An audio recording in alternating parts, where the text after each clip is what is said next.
देखिए, अनवार हबीब की हमारी लेडीज़ विंग है जो अपनी मदद आपके तहत दोपहर 12 बजे से इन कामों में मशगूल है।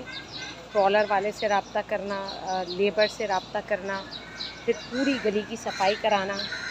ये तीसरा ट्रॉलर है जो कचरे का भर कर जा रहा है। और इसके साथ साथ ये सावरेज का सिस्टम देखें, सावरेज की गंदगी को उठवाना, उस मलबे को ठिकाने लगाना। फिर ये देखें सामने पार्क है जो तिकोन पार्क के नाम से मशहूर है।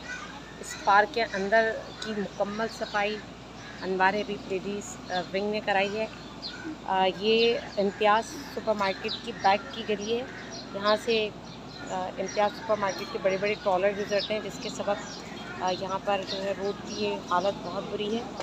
सामने वाले जितने भी बैंगलोर्स हैं उन्होंने इम्तियाज़ सुपरमार्केट को ये तमाम अपनी जगहें रेंट पे दी हुई है, हर महीने इसका रेंट लेते हैं। यहाँ पर इम्तियाज़ सुपरमार्केट के बराबर में ही मरहबा बैंक्वेट है। ये तमाम ऐसे बैंक्वेट और मार्केट वगैरह हैं जो कमा रहे हैं, जबकि इसी गली में एक इदारा अनवार हबीब है जो फ़ी सबीलिल्लाह काम कर रहा है, किसी से कुछ नहीं कमा रहा।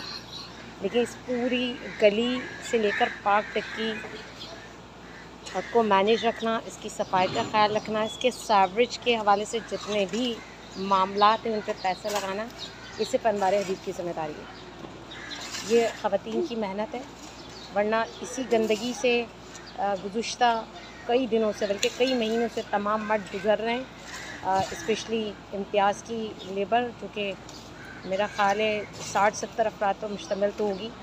24 घंटे की यहाँ पर सिक्योरिटी सिस्टम है। मरहबा बैंक्वेट का तो खैर ये बैक है, उनके लोग यहाँ नहीं होते।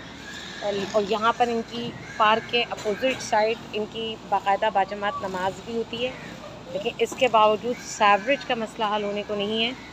और यहाँ सफाई का भी इंतहाई फ़क़दान है। जब अनवार हबीब हिम्मत करता है तो अब उनकी ख़वातीन मैदान में आ जाती हैं, मैदान अमल में, और इस तरह का काम हो जाता है।